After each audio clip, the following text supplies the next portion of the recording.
Good morning and welcome to week number 4 of Mission 1A. You know, we're so excited about all that God's done in these last 4 weeks as we've studied together as a church God's plan and His vision for helping First Baptist Dallas reach our city, our nation, and our globe. Well, what we want to do today as we end up our fantastic 4-week study is give you a tangible example of what, well, you'll see a lot of people do with their finances and how they treat God when it comes to money. I want to tell you this story from a personal perspective, and it actually is a story that took place with myself and my family, and specifically my 8-year-old daughter Emma. Our family had gone to a movie, and as we're sitting in this movie with our 3D glasses on, my daughter Emma flops her hand over. What, baby? Daddy, Junior Mints. I reach over to get one of her Skittles, and she slaps my hand. Emma, you're not gonna share a Skittle with Daddy? No, Daddy, these are my Skittles.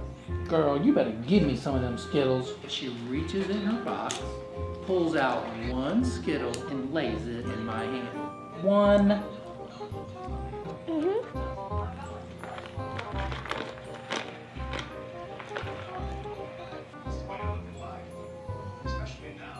You know, there were 3 important things that my daughter didn't get about her Skittles.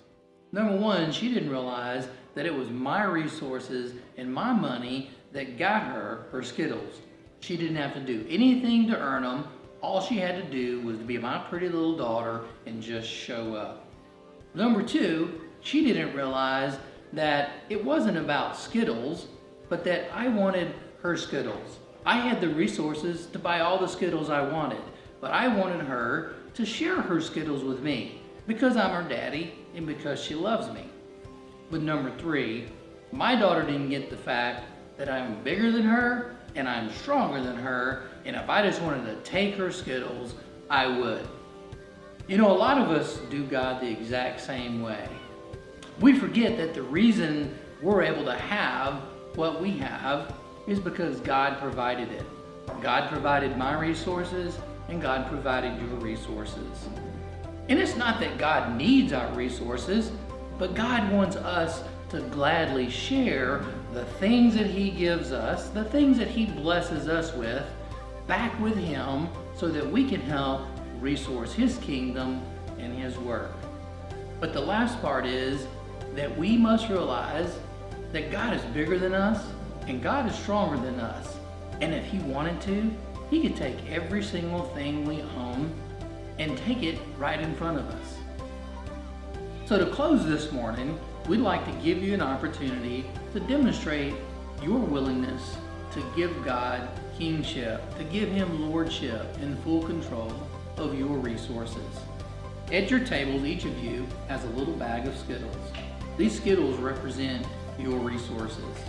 And if you'd like to demonstrate God's lordship over your resources, if you'd like to say, God, I want you to have full control of the things that you've blessed me with, then take this bag of Skittles and I want you to pour them into the glass jar that's been provided for your classroom at your exit door.